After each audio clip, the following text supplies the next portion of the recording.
guys, welcome back to my IGTV.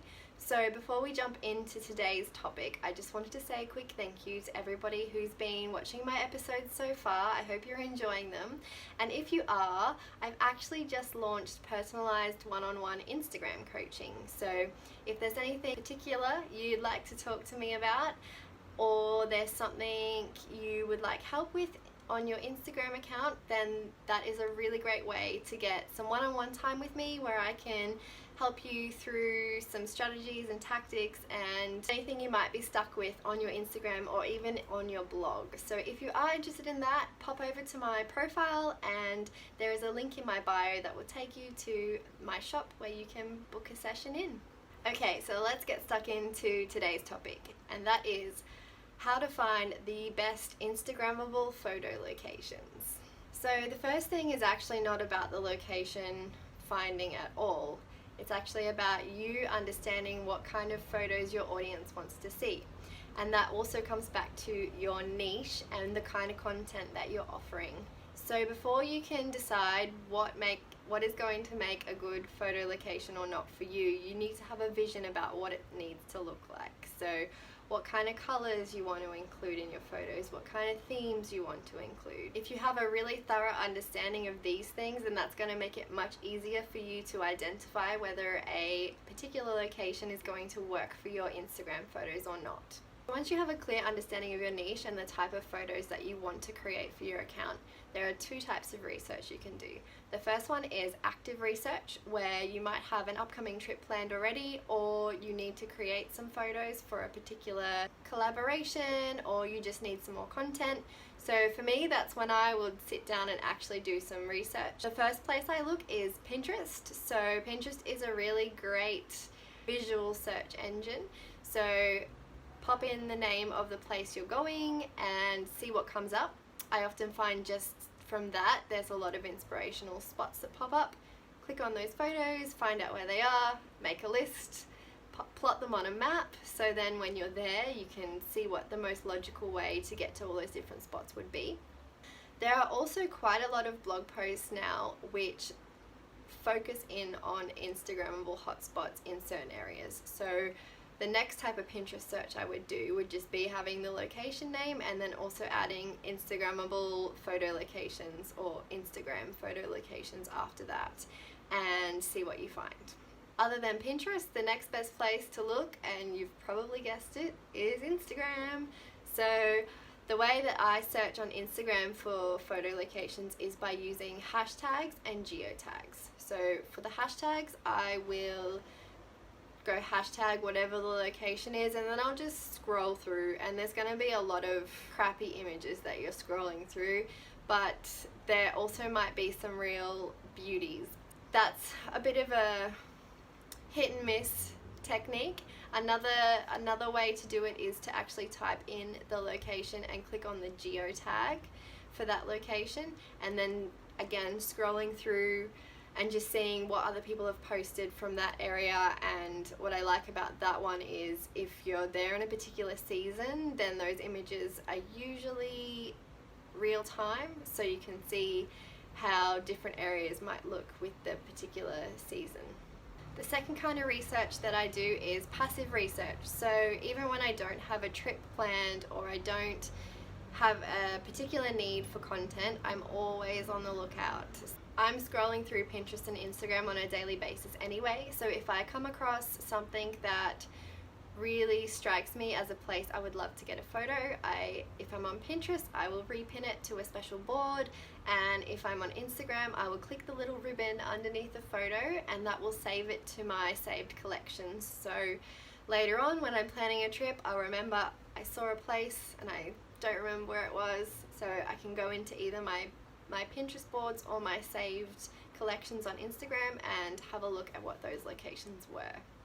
Another form of passive research is to follow location specific accounts, and these accounts focus on content just from that area, and to be honest, it's not always the most beautiful content. Sometimes it's more of a news type of feed, and you may need to have a bit of an eye for detail or be able to visualize what a spot spot might look like with your spin on it. This is a great way to keep up to date with new things like murals or pretty cafes, or art installations, or even in particular seasons when certain flowers are blossoming or when the autumn trees come in. Then of course there's always, once you're actually in a certain location, to just always keep your eyes open and always be aware of your surroundings. And when you know exactly the type of images that you're looking for, it's actually quite easy to spot those areas that are going to make a good picture for your Instagram feed.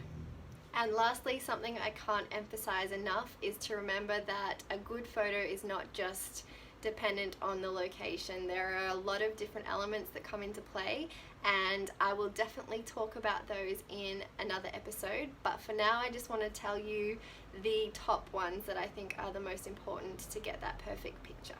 The first, and I think the most important element for creating a beautiful photo, is having the right kind of lighting. There is no amount of editing or work that can be done on a photo that has been taken in bad lighting to fix it. The best kind of lighting is soft, natural lighting, so either early morning, late afternoon, or even if you're out in the middle of the day and there's a cloud that passes across the sun, that's a really good time to get a photo. The things that you're trying to avoid are really harsh, heavy shadows, different sources of unnatural lighting where you might have a really warm light from a light bulb and then a really cool light from somewhere else. It creates a really weird kind of look to a photo that's hard to fix. And then also too dark is not ideal either, because there's only so much you can lighten up a photo before it starts to get all pixely and it's probably going to look quite flat. Depending on the final look of your photo, you may also want to avoid crowds. So the best times to do this is usually really early in the morning if it's a super popular tourist attraction, or if you don't have to worry about it too much because it's not crazily popular, then if you wait around for 5 or 10 minutes, you'll usually catch a break where you've got maybe even just a minute without people and you can quickly snap your pics. I've actually even been in a busy Russian metro station at 3 p.m.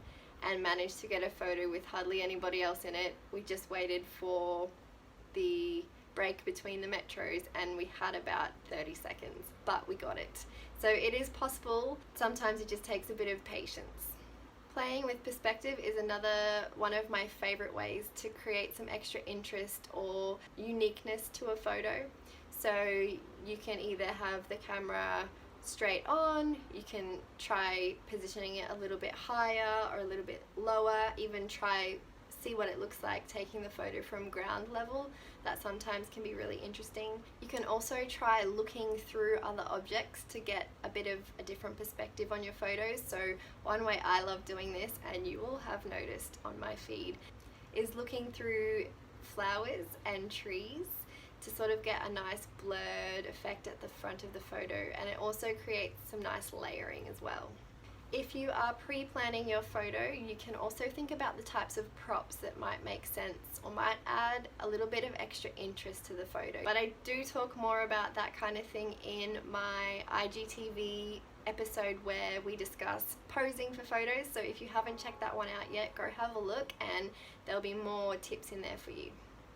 And finally, of course, you probably know what I'm going to say already, is that you need to have a consistent editing style across all of your photos, so the final result is going to depend on that as well. And those are my tips for finding the best Instagrammable photo locations. I hope they've been helpful. I know this is a topic a lot of you have been asking me about.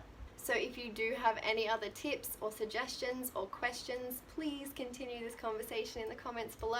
I always love answering any questions or just chatting a bit more about what we talk about in these episodes. And I'll see you guys next week. Thanks for watching.